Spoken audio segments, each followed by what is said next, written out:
We're back. This is the third hour of the Alex Jones Show on this Monday, June 3rd. Thank you for joining us. And in this hour, we continue with Gerald Celente taking over the broadcast. And as many of you know, he is my favorite guest when he's a guest on the show. He's actually going to be a host here in a minute. And before I turn it over to Gerald, I got to say that for all of you out there, Gerald Celente is absolutely brilliant. Not only does he get the numbers right, he nails it time and time again on all the issues that matter, especially economics and finance, but he's also entertaining. He's fun to listen to. He's a brilliant linguist. He likes to play with words and give us new words and phrases to use that stick in our minds and drive home key concepts. I love the guy. I love what he's doing. So I'm going to sign off right now. This is Mike Adams signing off, turning it over to Gerald Celente, who begins with economic news. Take it away, Gerald. Oh, thank you, Mike. And you're one of my favorites, too, as is naturalnews.com. There's not a lot of natural news out there, so it's really refreshing to see what you guys do. I appreciate it very much. And thank you, Alex Jones, for having me as a host on the Alex Jones Show today. It's an honor and a privilege. And what I'm going to do today, Mike and everyone, is what we do every day for subscribers to the Trends Journal. And that is from Monday to Friday, we do Trends in the News. So we're going to start off with today's Trends in the News, talking about gold. Because, you know, gold is golden. It's been around for civilizations, and it still makes a big difference of what's going on. And gold prices today have bounced up as I speak, about $24, $25. This is a very important mark, by the way, as a trend forecaster. It's very important that gold stays above the $1,400 mark, as it is right now. So it really determines where gold is going to go over the short period and long term if gold stays above this crucial point. Now, why is gold going up today? Well, the news is that manufacturing numbers fall, unexpectedly drop, according to Bloomberg. Most U.S. stocks fell, leaving the Standard & Poor's 500 index at its lowest in nearly 3 weeks after manufacturing unexpectedly contracted in May, indicating industry will provide scant support for the economy. So what's the other side of that? More Qs, QE1, QE2, QE3, QE to infinity. So that's what we're seeing. That's why gold is going up, because there is no recovery. It's an artificial recovery. It's an interest rate recovery, as I call it. Look, in the old days, when I was a kid, people used to put money in the bank, and they used to retire on the interest that they got from it. That's right. That's ancient history in Slavelandia, the new name for America, the merger of state and corporate powers. And now it's the USA, China. That's what's really going on over here. So going back to interest rates, there aren't any. You put your money in the banksters make the dough, and you get nothing for return. So what does that mean? You're forced to speculate in the equity markets. That's one of the other reasons the equity markets are going up. People have no place to put their money. So it's an interest rate recovery because interest rates are at historic lows. We're celebrating the 100th year of the Federal Reserve taking over the country. That's right, the Federal Reserve Act in 1913, 100 years ago, gave them the power to regulate and control the supply of money. Now they've regulated to the point where they just keep pumping the money in. Stimulus, of course, is white shoe boy language for printing cheap money. And the other thing is low interest rates. So gold is going up because manufacturing is going down. There is no recovery. It's only temporary, an interest rate recovery. And what's boosting it is home sales. And the construction industry on one end, again, only temporary. Construction spending level edges higher in April. Now remember, it's only edging higher in April after record low interest rates. Total construction spending registered a small gain in April. Surging home and apartment construction, volatile private non-residential activity, and shrinking public investment brings the whole report around. New apartment and home construction were the standouts. Okay, here's the deal. New apartment construction. That's because people can't afford to buy a home. Yeah, that's right, because young people, back in the old days, when they got out of college, they didn't have $30, $40, $50, $60, $70,000, $100,000 in debt. Yeah, they could buy homes. But now, of course, all the jobs that are coming out stink. Here's a story from The Exchange. The real reason millennials don't buy cars and homes. Well, the percentage of 16 to 24-year-olds with driver's licenses dropped sharply since 1997 and is now below 70% for the first time since 1963. You know why they can't buy cars and they're not buying them? They got no dough. The jobs stink. Here, look at the numbers here. I'm not making this up. Wealth from economic recovery has gone to the richest Americans. Top 1% got 93% of income growth as rich-poor gap widened. Oh, this story came out on Saturday when no one was paying attention. Saturday is the least followed news day of the week. And this isn't from a communist paper. It's from Bloomberg. Yeah. Since it goes on, the numbers are right here. The 1.2 million households whose income put them at the top 1% of the U.S. saw their earnings increase 5.5% last year, according to the U.S. Census Bureau. So this isn't like, a lefty organization making these numbers up. While earnings fell 1.7% for the 96 million households in the bottom 80%. Those that made less than $101,583. In 2010, the top 1% of families captured as much as 93% of the nation's income. The earnings gap between rich and poor Americans was the widest in more than 4 decades in 2011. Now check this out. Like when you're walking down the street or you go into some of these supermarkets and man, Madone, it really looks bad out there. When you look at some of the people, your eyes are telling the truth. Yeah, now remember, this is from the Census Bureau. Census data shows surpassing income inequality previously reported in the United States is surpassing income inequality previously reported in Uganda and Kazakhstan. All right? I've never been to Uganda or Kazakhstan, but I know, they're not at the top of the pyramid when it comes to quality in life. And neither is the United States.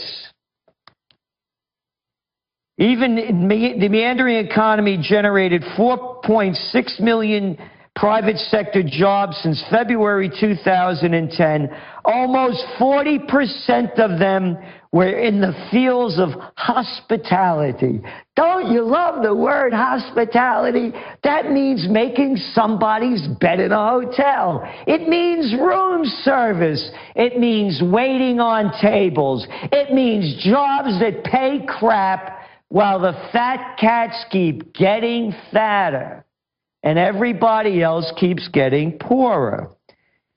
Temporary staffing, where the average wage is below $15 an hour. About 11.7% of middle-income families own stock in 2010, down from 14% in 2007. So when they're talking about a rising stock market, the money's only going to the top. Although U.S. consumer spending climbed to its highest level in 4 years in August, according to the Gallup survey, it still lags 2008 levels by more than 20%.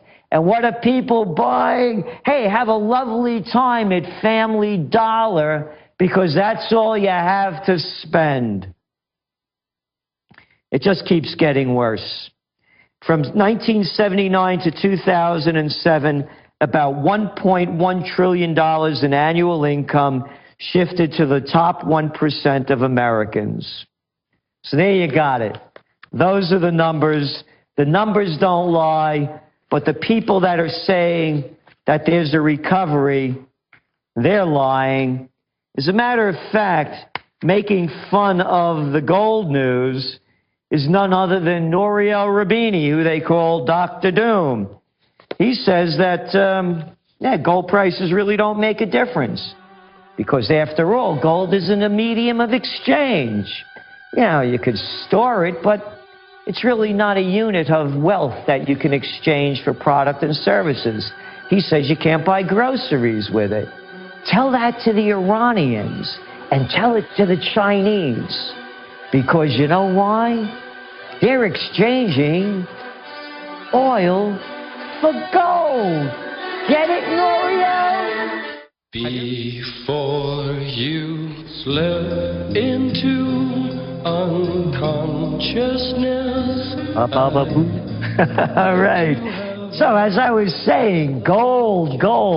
I'm in gold for the long term. I want to make this perfectly clear. I don't call tops or bottoms. This is an interest rate recovery all over the world. The Japanese with their stimulus, the Europeans with their stimulus. All over the world, they're pumping in cheap dough. And as I say, here's the quote from Nouriel Roubini. Gold is not a means of payment. You cannot pay for your groceries with it, nor is it a unit to account. You can't buy prices of goods and services are not denominated in gold terms. Again, tell that to the Iranians and the Chinese. I think the Persians and the Chinese, by the way, have been around a lot longer than Nouriel Roubini. Gold is real. And when times get tough, gold for me is what to have in your hand. You know, Gerald Celente's GC's 3Gs, guns, gold, and a getaway plan when it hits the fan. Hey, from Al Jazeera, Iraq sees deadliest month since 2008. UN Chief's representative urges an end to the bloodshed as toll of civilians and security personnel cross 1,000. Hey, remember all of those people that said, hey, Iraq is a better place without Saddam Hussein, and it was worth the war? You know, the $1 trillion spent and the 1 million people killed, plus our soldiers that have lost their lives, limbs, and their minds. Here, check out this video. Look what these psychopaths said. I think the removal of Saddam Hussein was the right decision. We are safer, more secure, that Iraq is better, but our own security is better. With Saddam and his two sons out of power and out of office than in office, I believe, indeed, that we are. But Saddam Hussein was a unique threat, and the world is better off without him in power. What we did in Iraq was the right thing to do. It was hard to do. It took a long time. There were significant costs involved. It was the right thing to do, and the world is a safer place for having that message. Yes or no, did the Iraq War make America safer? Yes, absolutely. Can you imagine what the world would be like with Saddam Hussein in control of the third largest oil reserves in the world, in the heart of the Middle East? These guys are psychopaths. Look at them. Did you hear that? The porky pig of politics over there, Karl Rove, with his last statement?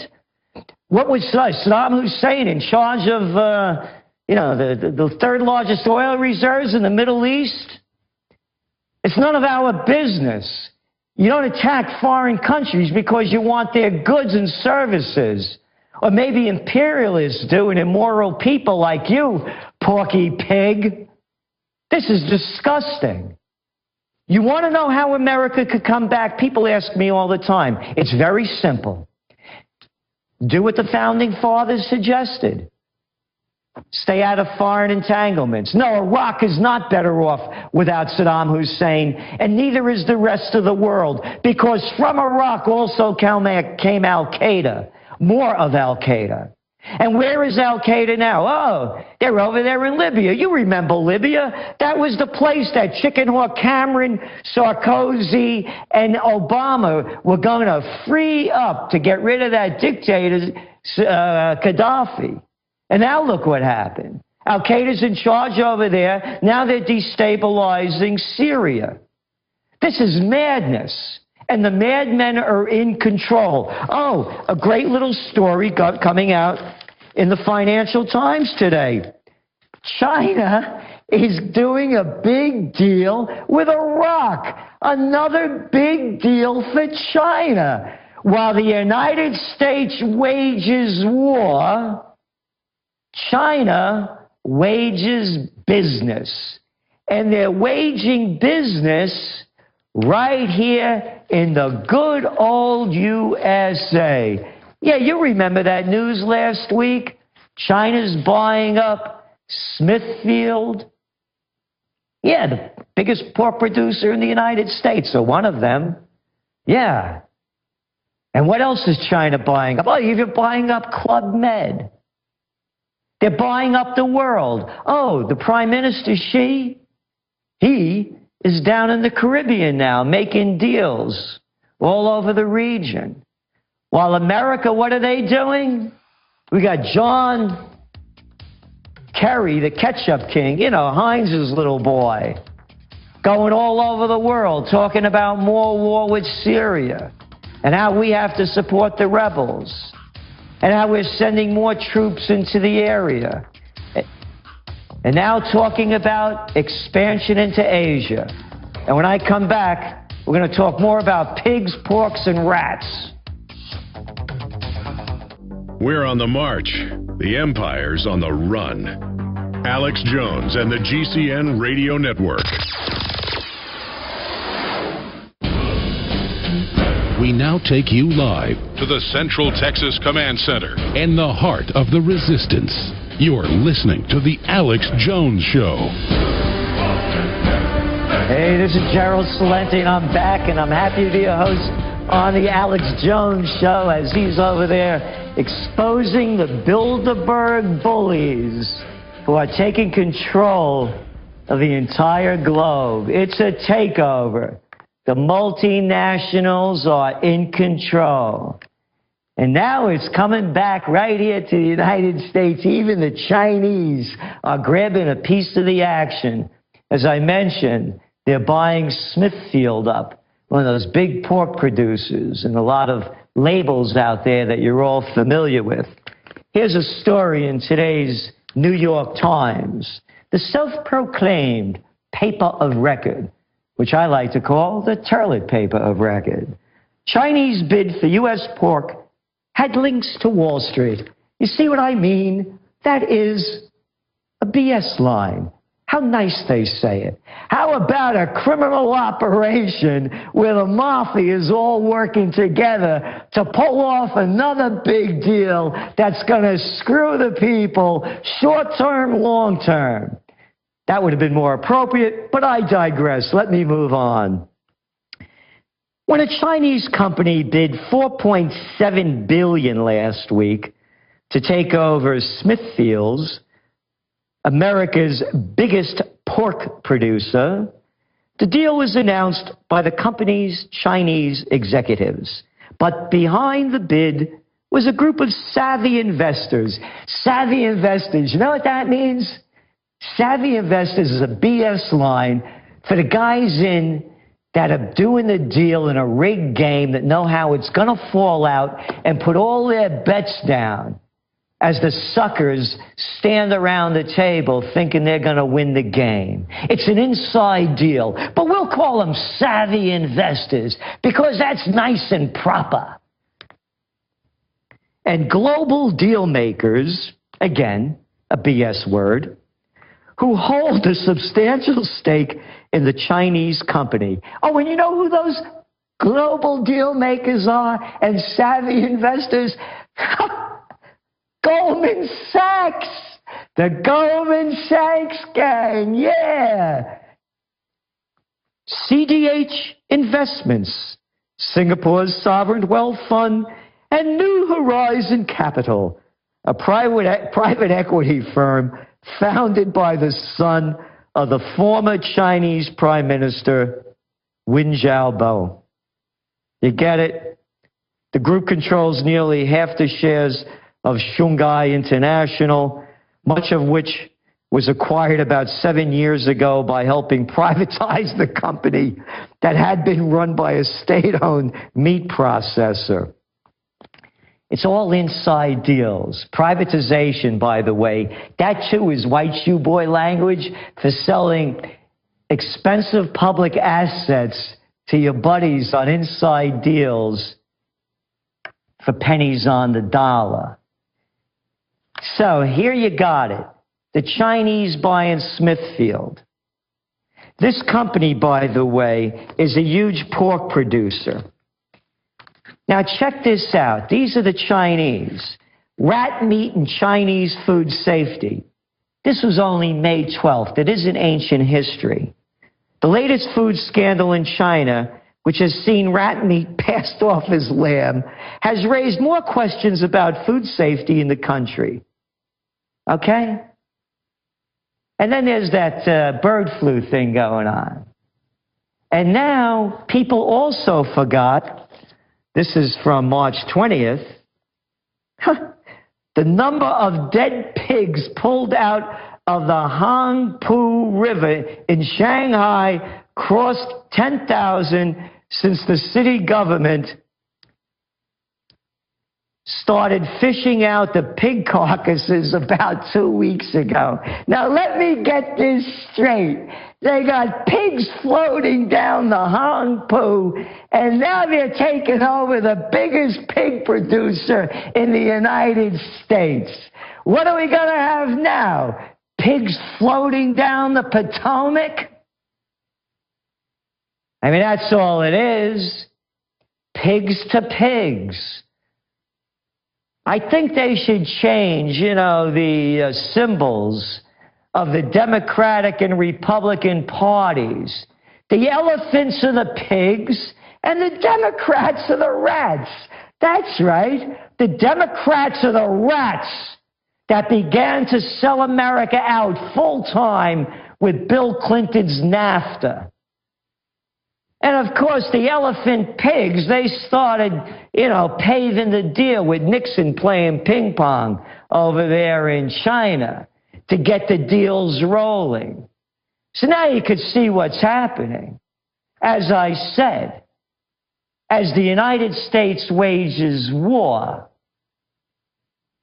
China wages business.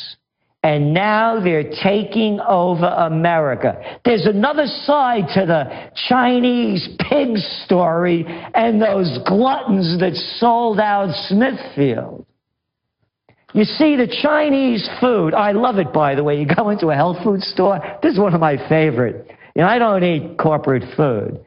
And I'm Italian, I like to cook, and I have a wonderful recipe that I make with broccoli and pignoli nuts and olives, and porchietti, nice fine olive oil, and a couple of other ingredients like capers. So I like pignoli nuts. I go into the health food store. The pignoli nuts come from China. Oh, yeah, guaranteed to be organic. And I got a bridge for you to buy over there in Brooklyn. And I'll give it to you at a good price. The Chinese, once they have established their companies in the United States, now could be bringing in more of their crappy products and sell it to us. and pass it off whatever they want. Oh, and by the way, only about 2% or less of imported product is looked at and tested by the FDA and the Agricultural Department. So virtually nothing is being looked at.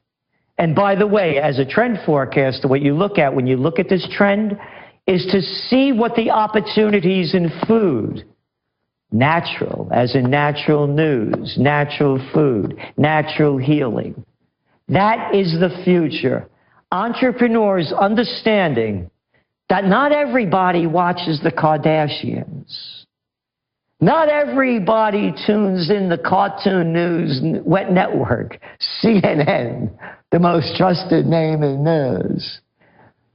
So there are a lot of people that are very concerned about their health. And health is going to continue to be one of the biggest motivators for profit opportunities among those who look for whole health healing, as myself, to be the major trend as we continue to move into the 21st century and continue to see a population that's aging, and a very sizable segment of it looking to age healthy. Because in the words of Mr. Boogie, you got to boogie before the lights go out, because tomorrow is iffy. So you need to stay in good health to boogie now, because you don't know what's going to happen tomorrow. Health, nutrition, fitness. And by the way, there is a renaissance already taking place. And the renaissance is in food. Break the change. You hear me say it all the time. Now check it out. Use your head. If the Chinese are going to be taking over the nation's largest pork producer, and they're being taken over by a company that is already one of the largest pork producers in the world, guess what you're going to get at those chain food places and all that fast food crap that you eat? You're going to get Chinese pork. It's already disgusting food, the way agribusiness has destroyed it and what they've done to these poor animals, this inhumane conditions. Now you can guarantee it's even going to get worse. So remember, the future is in food. You know, talking about China, by the way, little note that comes out, kind of things you look at for as a trend forecaster. And this, again, this is over the weekend. The news doesn't come out very big. It's buried in the second section of the Financial Times, way down on the bottom. Iron ore route amid mounting concern over China demand. Iron ore prices suffered their sharpest fall in more than a year this week, as steel traders and mills rushed to dump their stocks amid fears over the outlook for China demand. So things are slowing down globally. Again, the only way they're going to pump the markets up is by pumping money into them. And the more money they pump in, the higher gold prices should go. And again, we're not only looking at problems in the United States. Hey, over the weekend, you know, as they were talking about stupid crap on CNN and continue to do so, or on MSNBC, you know, mindless news for nobody, and CBS and ABC, etc., a little story came out. Anti-austerity protests held across Europe. Gee, I wonder why. Demonstrations take place in Greece, Spain, Portugal, and Germany as anger against continent-wide austerity pressures grows. These are not austerity pressures. These are robbing the people to give the money to the people that have all the money already. That's what austerity measures are. Austerity measures means raising taxes, cutting services, killing your pensions and benefits, and increasing the age of retirement until after you die. And I'm sick of hearing that term, entitlements. Social Security is not an entitlement. Medical benefits are not an entitlement. Just to get this straight, for anybody that's too stupid to read or too deaf to hear, we put tons of our money that they steal from us, from every damn paycheck, in Social Security and federal taxes. And then when it's time for us to get it back, they say, screw you. They're entitlements. And we'll give them back to you if we feel like it. But meanwhile, we're going to give you less back than we promised. And you know why? Because the pigs and the rats are in control. The Democrats and the Republicans. I'm a political atheist, as you know. I don't believe in any of these religious political parties. Politics has become a religion, and I don't bow to political gods. Oh, you know that guy Dingle you got over there that's been screwing you people over there in Michigan all these years? The cat's going on to his 57th year. 57th year as a public servant. A public servant. Hey, Dingle, I got some toilets to get cleaned. Public servant. These guys are just sucking off the public tit their entire life. They never work a day in their lives. And there are loads of them. Loads of them. Just look through Congress.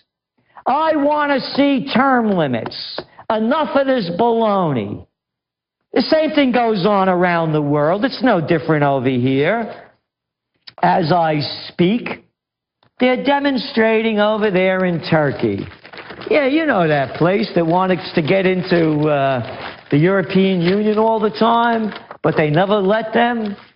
But always when they need soldiers to kill and NATO troops, boy, the Turks are on the front line doing that work. They were in South Korea rather.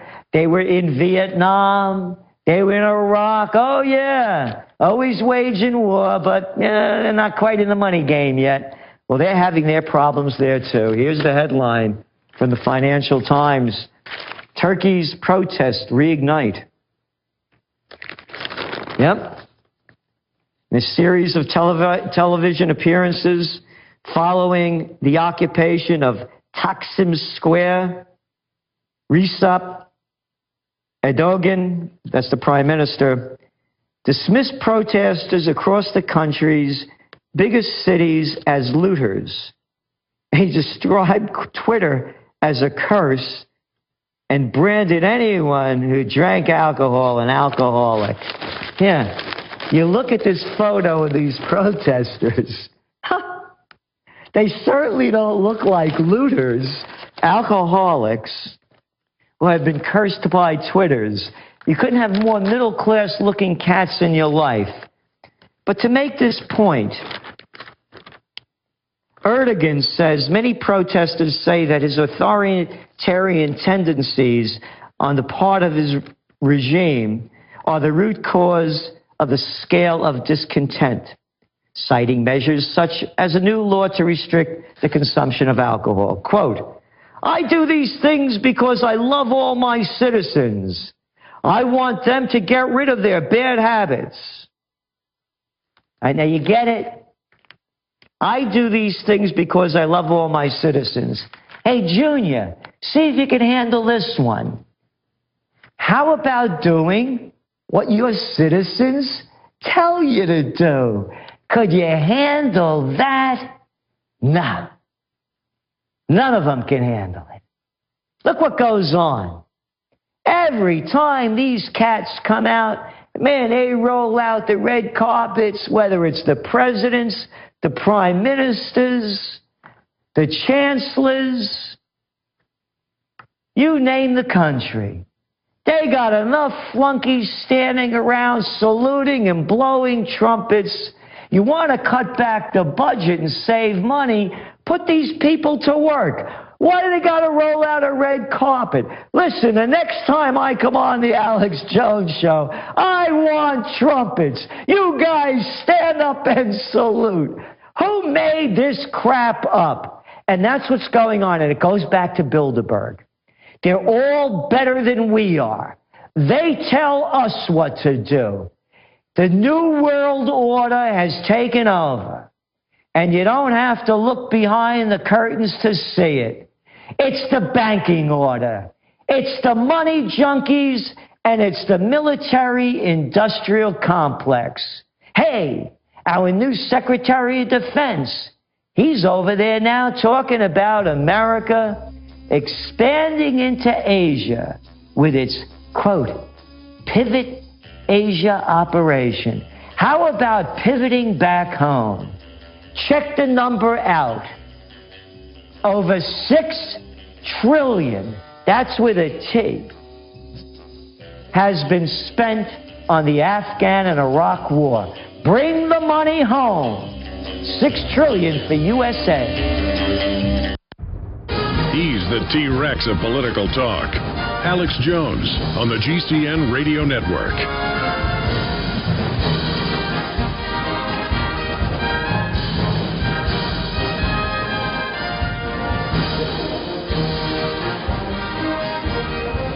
Thank you for having me back, Alex Jones. All the best of good fortune over there in Bilderberg, exposing the global takeover by the New World Order, the banking order, the money junkie order, and the military-industrial complex. And as I was saying as we went into break, imagine $6 trillion spent on the Afghan and Iraq wars for nothing, to only destroy two countries and destroy the lives of millions of people, including our troops, who have lost their lives, their limbs, many of their minds, committing suicide and getting very little when they come back. I want our money back in America. I believe in what the Founding Fathers stood for. No foreign entanglements. And there's going to be more foreign entanglements. As I was mentioning, our Secretary of State, Chuck Hagel, is over there pushing for Pivot Asia. Singapore, U.S. Defense Secretary Chuck Hagel toward the U.S. Navy's small combat ship, the USS Freedom. Boy, what did they ask Orwell to leave notes to name these things after he passed away? Like Patriot missiles? You know, I love that one, too. The first of a new class of littoral warships recently deployed to Asia to partner with allies in the region. Oh, yeah, allies like Japan. You remember them, yeah. Tora, yeah, that Japan. The Pearl Harbor Japan. Our allies. Anyway, his visit to the ship on Sunday comes amid nagging questions about the cost and viability of the roughly $34 billion program. And the Pentagon buying 42 pieces of this crap. You know how much junk that they keep making and throwing away? When I wrote Trend Tracking back in 1988, the government had already spent $13 trillion on the Cold War. General Dwight D. Eisenhower warned us that the military-industrial complex was robbing us of the genius of our scientists, the sweat of our laborers, and the future of our children. It's right here in black and white. It's being robbed. And what they're also talking about, UK to ship arms if Syria talks fail. This is from the Financial Times. Britain and France this week forced through an amendment to a UN arms embargo that opened the door for supply of weapons to the opposition forces. In recent weeks, the U.S. has secretly undertaken significant lobbying of EU member states in order to get the EU arms embargo amended, the officials said. Hey, you know where this comes from? No, not the World Socialist newspaper. Not the Progressive, not Counterpunch, the Financial Times. It's as obvious as that. The U.S. is setting us up for a new war in Syria. And now they're talking about a no-fly zone. Yeah, you know what that is. You remember that one in Libya. A no-fly zone means they bomb the hell out of the government that's in control. and you listen to what every one of the prostitutes repeat from the government officials, Assad has to go. I say if they want him to go, any of those officials that want him to go, go take him out and leave us out of your psycho trip. World leader death match. Obama wants Assad out. Let's put him in the arena and let him fight it out and keep us out of it, like the real warriors used to do. I want to thank Alex Jones again. And remember, please look us up at TrendsJournal.com. The Trends Journal, the only place you'll get history before it happens. And that was some of today's Trends in the News. Thank you for listening to GCN. Visit GCNlive.com today.